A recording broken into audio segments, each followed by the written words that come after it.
نحمده ونصلي ونسلم على رسوله الكريم اما بعد فاعوذ بالله من الشيطان الرجيم بسم الله الرحمن الرحيم ان الله وملائكته يصلون على النبي يا ايها الذين امنوا صلوا عليه وسلموا تسليما اللهم صل على سيدنا ومولانا محمد معدن الجود والكرم وآلہ وصحبہ وبارک وسلم صلاۃ و سلاما علیک یا رسول اللہ صلاۃ و سلاما علیک یا حبیب اللہ صلی اللہ تعالی علیہ وسلم۔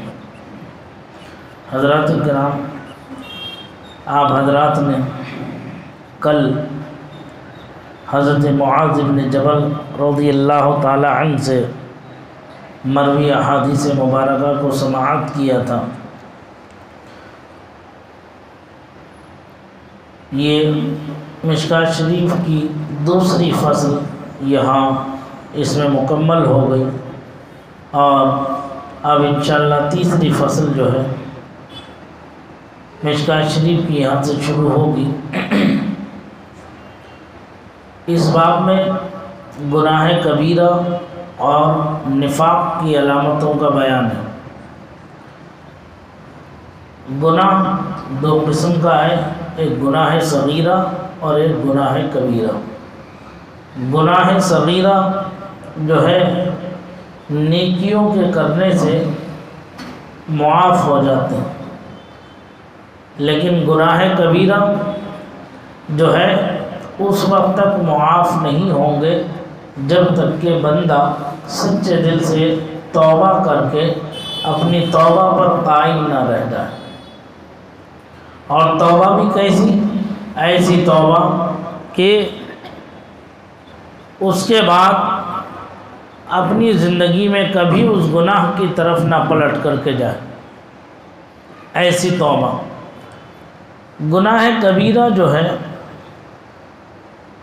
گناہ کبیرہ وہ گناہ ہے جس کے کرنے پر شریعت مطہرہ میں حد اور سزا متعین ہو، یا جس پر شریعت مطہرہ میں وعید واقع ہو، یا جس کے نہ کرنے کی دلیل جو ہے دلیل قطعی ہو، اور وہ گناہ جو ہے دین کی بے عزتی کا موجب ہو۔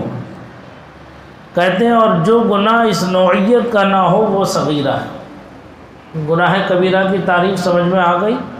وہ گناہ ہے جس کے کرنے پر شریعت نے سزا مقرر کی ہے، حد مقرر کی ہو، یا اس میں ڈانٹ کی ہو، وعید کی ہو، تنبیہ کی ہو کہ یہ نہیں کرنا، یا اس گناہ کے کرنے پر دلیل قطعی، اس کے نہ کرنے پر دلیل قطعی ہو، قرآن و حدیث سے وہ ثابت ہو کہ یہ گناہ کھلم کھلا گناہ ہے، اسے نہ کرو، اسے بچو۔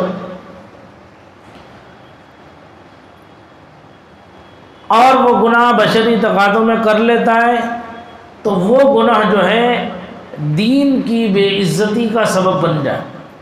یعنی ہم گناہ کر رہے ہیں لیکن ہمارے گناہ کرنے کی وجہ سے لوگ جو ہیں اسلام کو، دین اسلام کو برا بھلا سمجھنے لگے، برا بھلا کہنے لگے، جیسے آج ہو رہا ہے۔ گناہگار ہم ہیں، ہماری بدعمالیوں کی وجہ سے دین بدنام ہو رہا ہے، اسلام بدنام ہو رہا ہے۔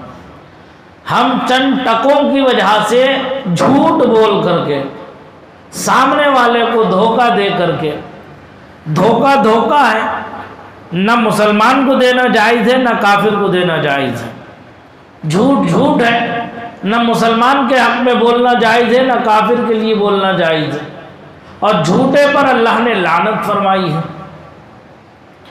آج اگر مارکیٹ کے اندر کوئی داڑھی ٹوپی والا اگر نظر آ جاتا ہے، کل کا عالم یہ تھا کہ جو ہے اسے عزت کی نگاہ سے دیکھا جاتا تھا، لیکن آج کا عالم یہ ہے کہ یہ میاں بھائی ہے، ایک نمبر کا جھوٹا ہے۔ بھائی نماز پڑھتا ہے 5 وقتہ، 5 وقت کی نماز پابندی سے پڑھتا ہے، لیکن اس سے بڑا مکار اور جھوٹا کوئی دوسرا نہیں۔ یہ جو ہے نا، یہ دین کی بے عزتی کا سبب ہے، یہ گناہ کبیرہ ہے۔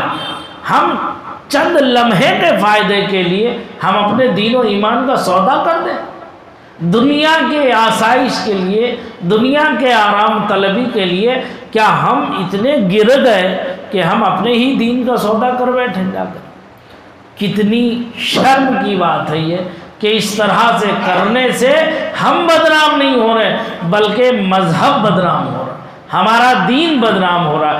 وہ دین جس کے لیے قرآن پاک میں فرمایا ان الدین عند اللہ الاسلام، بے شک اللہ کے دین، اللہ کی بارگاہ میں پسندیدہ دین دین اسلام ہے، جس کے لیے فرمایا الیوم اکملت لکم دینکم واتممت علیکم ونعمتی علیکم ورضیت لکم الاسلام دینا۔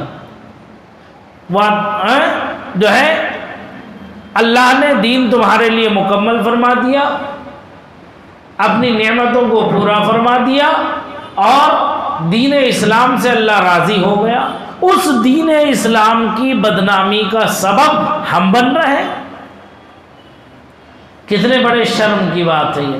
تو پھر ہم اللہ کی عبادت کیسے کر رہے ہیں؟ ہم اللہ سے بار بار یہ وعدہ کیسے کر رہے ہیں کہ اے اللہ ہم تیری عبادت کرتے ہیں، تیری بندگی کرتے ہیں، تجھی سے مدد چاہتے ہیں؟ کیسے کر رہے ہیں ہم یہ؟ سمجھ میں آ رہی بات؟ یہ ہے تو بات بہت چھوٹی سی، لیکن اگر آدمی سوچے، اس پر عمل کرنے کی کوشش کرے تو یہ بہت بڑی بات ہے۔ کبھی بھی یہ سوچنا چاہیے ہم بدنام ہو جائے ہماری کوئی حیثیت و اوقات نہیں، لیکن ہماری ذات سے ہمارے بڑوں پر کوئی حرف آتا ہو،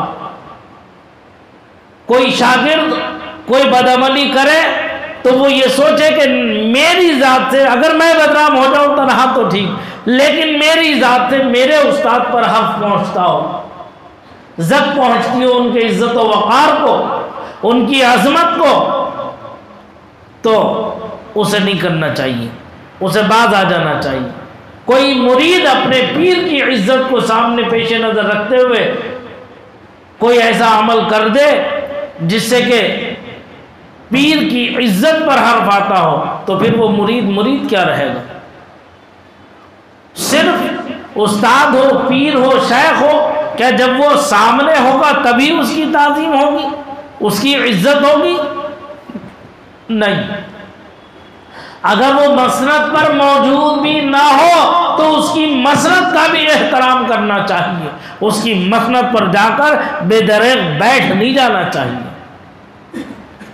یہ حد ادب ہے، وہ بے ادبی ہے جو جا کر کے بیٹھ جائے۔ سمجھ میں آ رہی بات؟ تو جب ہم یہ سوچ لیں کہ ہماری ذات سے، ہمارے مذہب پر، ہمارے اسلام پر کوئی حرف آتا ہو تو ہم وہ کام نہ کریں، ہم اس سے باز رہیں، بچ جائیں۔ کہیں ایسا نہ ہو کہ ہم دنیا والوں کو راضی کرنے کے چکر میں اللہ کو ہم ناراض کر بیٹھیں۔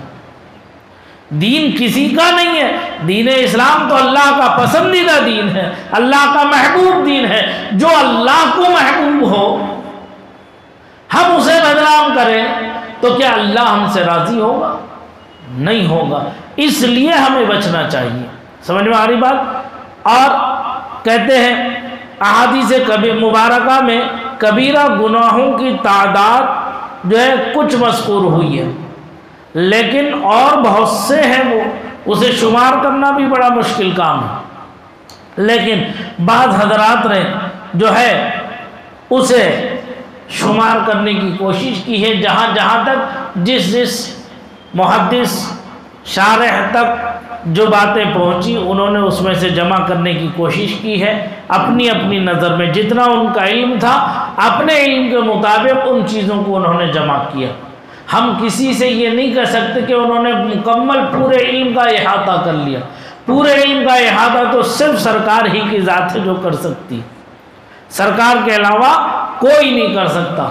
سمجھ میں آ رہی بات؟ تو اب جیسا حضور کریم صلی اللہ علیہ وسلم پر وحی نازل ہوتی رہی اور حاضرین اور سوال کرنے والوں کے مطابقت حال، مناسب حال جو گفتگو رہی وہ سرکار نے اسے واضح فرما دیا، انہیں بتا دیا، جیسے کہ آپ نے پیچھے سنا بھی ہے کہ جیسا سائل کا حال ہوتا اس کا جواب سرکار اسے ویسے ہی پیش فرما دیتے۔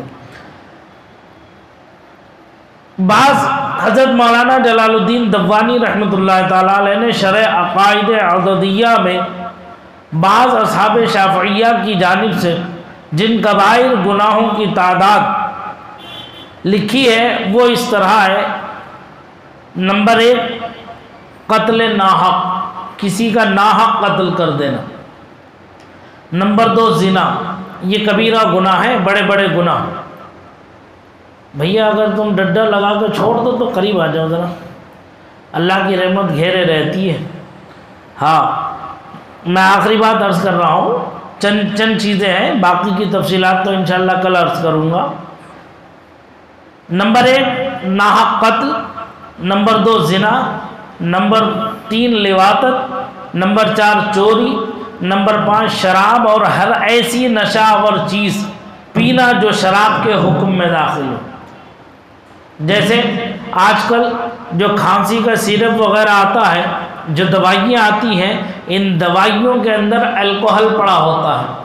الکوہل شراب کی ایک قسم میں سے ہے، اس کا پینا حرام ہے، حرام ہے۔ اور ایک اصول، ایک ضابطہ یاد رکھیں، جسے اللہ نے حرام قرار دے دیا اس کے اندر کوئی شفا نہیں رکھی ہے۔ یہ جو ڈاکٹر وغیرہ یا کوئی بھی کہہ دے ارے نہیں یار دوا میں چلتا ہے، اتنا تو ہو جاتا ہے، ارے اس کے پینے سے، اس کے کھانے سے ارے شفا ہو جاتی ہے، ارے مجھے تو ہو گئی یار، تمہیں کیسے نہیں ہوگی، تم تھوڑی سی تو پی لو، تھوڑی سی تو کر لو، تو یہ گناہ میں مدد کرنا ہے۔ وَلَا تَعَاوَنُوا عَلَى الْبِرِّ وَالتَّقْوَى، تعاونوا علی البر والتقوی، جو ہے نیکی میں ایک دوسرے کے ساتھ مدد کرو اور برائی میں مدد نہ کرنا کسی کی۔ علی الاسم فرمایا، گناہ میں کسی کی مدد نہ کرنا۔ تو یہ جو ہے شراب، الکوہل بھی جو ہے شراب کی ایک قسم میں سے ہے، اس کے اندر کوئی شفا نہیں ہے، اس لیے اس کا استعمال شرعاً جائز نہیں ہے۔ سمجھ میں آئی بات؟ کہتے ہیں نمبر 6 خنزیر کا گوشت کھانا، نمبر 7 کسی کا مال غصب کرنا، چاہے وہ کسی صورت میں ہو، ساڑیاں چرا کے ہو، فرمے ختم کر کے ہو، اس کا مال پہنچانے میں ادھر سے ادھر کر کے ہو، کسی بھی طرح کا غصب کر کے ہو۔ زمین مکان بنا رہا ہے، برابر والے کا پلاٹ پڑا ہوا ہے، جو ہے 1 ہاتھ 2 ہاتھ بڑھا کر کے کہ بھیا 9 انچی کا چوکا جتنا آ جائے اتنا بڑھا لو، کم سے کم 9 انچی تو بچ جائے گی، میرے اندر کو کمرہ بڑا ہو جائے گا 9 انچی۔ اور 18 انچی کا اگر ڈبل چوکا لگا لیا تو 18 انچی بڑھ جائے گی، اس کی گھٹ جائے گی۔ اب وہ اگر آ کے کہتا ہے نہیں ناپ لو، کہیں بھی نہیں ہے، میں نے لیا تھوڑی ہے تمہارا، میں نے تو اپنی جگہ میں کھو دیے نہیں ہوں۔ تو اب یہ زبر ہے، وہ زیر ہے، بیچارہ دب کے چلا جاتا ہے، تو یہ غصب ہے، غصب کیا ہوا مال۔ اگر حدیث پاک میں فرمایا گیا اگر کسی نے ایک بالشت جگہ ناجائز طور پر کسی کی دابی تو کل قیامت کے دن 7 زمین و آسمان کا طوق بنا کر کے اس کے گلے میں ڈالا جائے گا۔ اب کہا جائے گا کہ اٹھا، اسے اٹھا، تو اب وہ طوق کیسے اٹھا لے گا؟ اگر کسی میں ہمت ہو اٹھانے کی تو کر لے، اپنے ہی گناہ نہیں اٹھ رہے تو دوسرے کے کیا لے کے اٹھے گا؟ یہ کیوں ہے نہیں بات؟ تو یہ غصب، زبردستی، یہ جائز نہیں، یہ گناہ ہے، کبیرہ ہے۔ کہتے ہیں کسی پر زنا کی تہمت لگانا، کوئی یتیم بیوہ مسکین عورت ہے، غریبی کی حالت میں وہ کچھ کھانے کمانے کے لیے، کچھ بچوں کے لیے، کوئی مدد کے لیے جو ہے وہ محنت مزدوری کر رہی ہے۔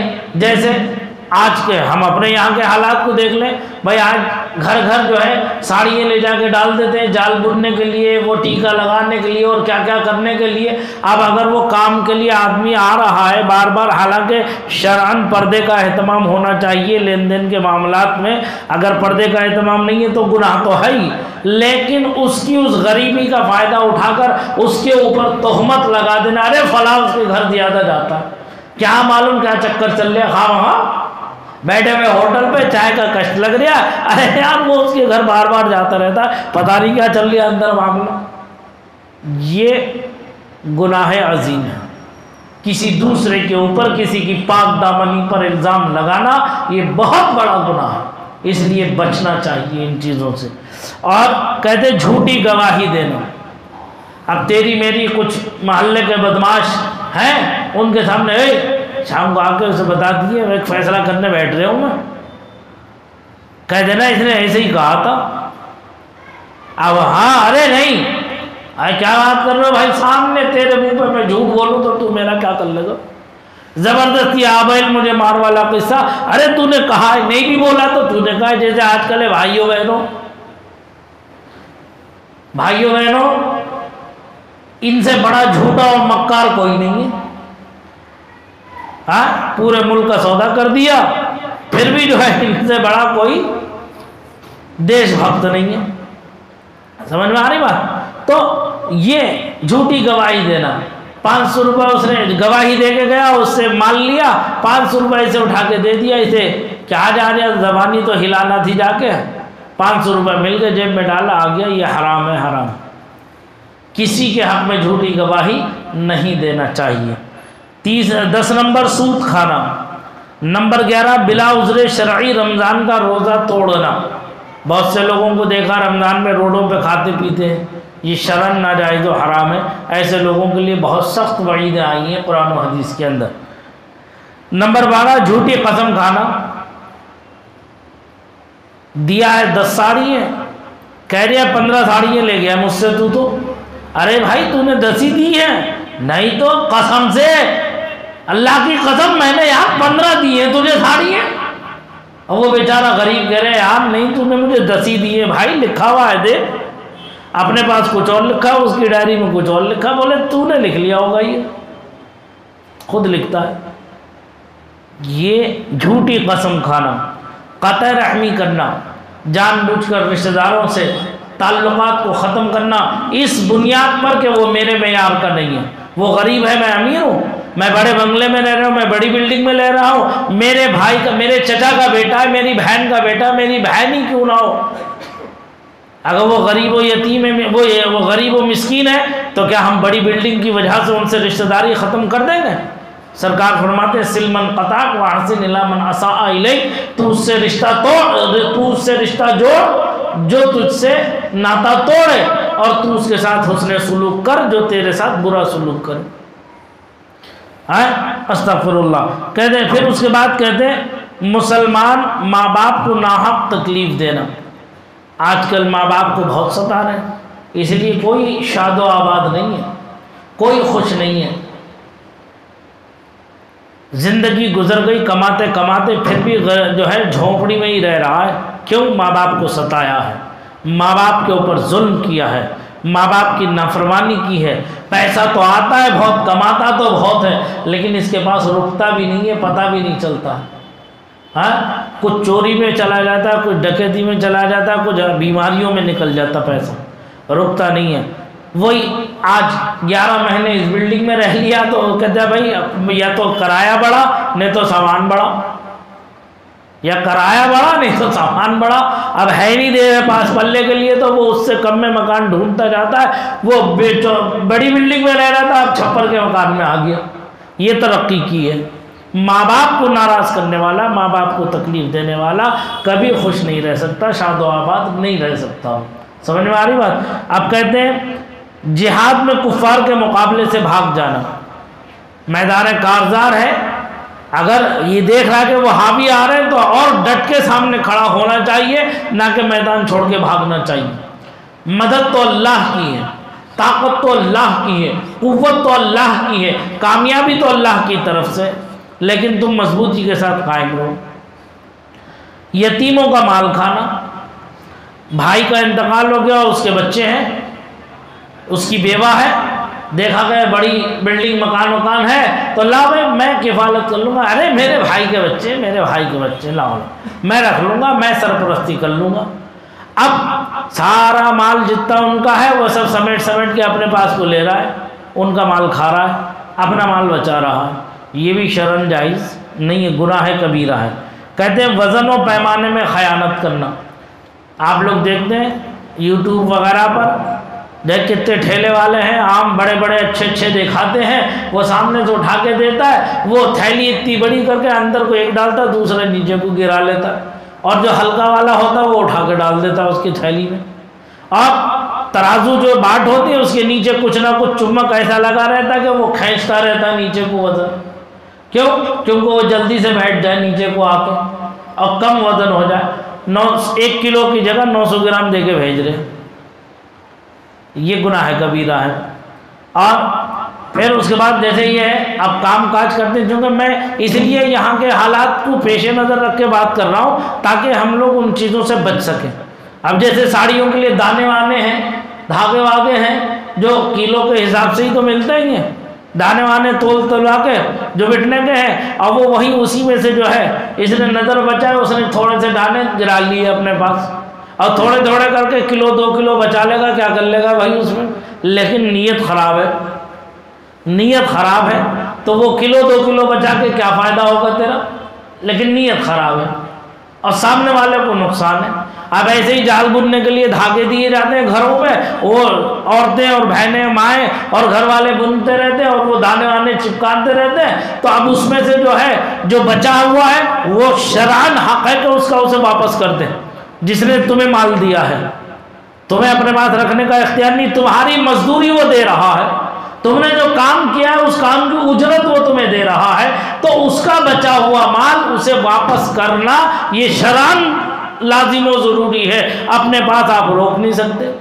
وہ اسی میں سے بچا بچا کے تھوڑا تھوڑا کر کے انہوں نے جو ہے پوٹلیاں بنا کے اگلے دکاندار کو کم قیمت میں، وہ 200 روپے کا مل رہا ہے 150 روپے میں دیا ہے جا کے اسے. اور دکاندار بھی کہہ رہے ہیں یار 50 روپے کا تو فائدہ ہو ہی رہا ہے مجھے، تو کیا ضرورت پڑی ہے میں مارکیٹ جاؤں اتنی دور، ہی سے لے لو اس کا، اور 250 روپے میں 50 بڑھا کے اور میں بیچ دوں گا، 100 روپے کا تو مجھے فائدہ ہو رہا ہے. یہ چیزیں جو ہے نا یہ خیانت ہے، یہ خیانت ہے، نہیں ہونا چاہیے شرعاً. ٹھیک، یہ گناہ کبیرہ ہے. اور کہتے ہیں وقت داخل ہونے سے پہلے نماز پڑھ لینا. ابھی ظہر کا وقت نہیں ہوا ہے، 12:30 بجے 12:33 پر شروع ہو گیا ٹائم، اور آپ نے 12:25 پہ نماز کے لیے کھڑے ہو گئے. تو جب نماز ہی نہیں ہے، وقت ہی نہیں ہے، تو کون سی نماز پڑھ رہے ہو؟ یہ بھی گناہ ہے. نماز کا وقت ضائع کر کے اسے پڑھنا. اب نماز کا وقت جو ہے اب اسے ٹال مٹول کر کے دیر کر کے جو ہے وہ وقت ہی نکل گیا، آپ قضا پڑھنے کھڑے ہوئے، اللہ اکبر. یہ گناہ ہے، گناہ کبیرہ. زکوٰۃ نہ دینا، مسلمانوں سے ناحق جنگ و جدال کرنا. نمبر 22 حضور صلی اللہ علیہ وسلم کی طرف جھوٹ منسوخ کرنا. نمبر 23 پیغمبر صلی اللہ علیہ وسلم کے صحابہ کرام کو گالیاں دینا. نمبر 24 بے عذر سچی گواہی چھپانا. نمبر 25 رشوت لینا. نمبر 26 خاوند و بیوی کے درمیان نفرت و عداوت ڈالنا. آج اتنی رہنے دو، باقی کے کل کو اور پڑھا دوں گا کیونکہ وقت کافی ہو گیا. انشاءاللہ العزیز ابھی آگے، اب ایک کی اگر تفصیل آگے تو حدیثوں میں آئے گی، لیکن یہاں صرف اتنے لیے چھوٹی چھوٹی باتیں بتا رہا ہوں تاکہ ذہنوں کے اندر بیٹھا رہیں. اور ہم جو کرنے جا رہے ہیں، ہم قدم اٹھاتے وقت ہمیں یہ بات ذہن میں رہنا چاہیے کہ ہمارا رب کس کام سے راضی ہوگا، ہمارا رب کس کام سے ناراض ہوگا. اس لیے جب ہم ڈر کر کے قدم اٹھائیں گے اللہ کی رحمت ہماری محافظ ہوتی ہے. سمجھ میں آ رہی بات؟ تو دل خود گواہی دیتا رہتا ہے کہ یہ قدم صحیح اٹھا ہے اور یہ قدم غلط اٹھا ہے. سمجھ میں آ رہی بات؟ اللہ تعالیٰ مجھے آپ سب کو اس پر عمل کرنے کی توفیق رفیق عطا فرمائے. استغفر اللہ ربی من کل ذنب واتوب الیہ، وآخر دعوانا ان الحمد للہ رب العالمین.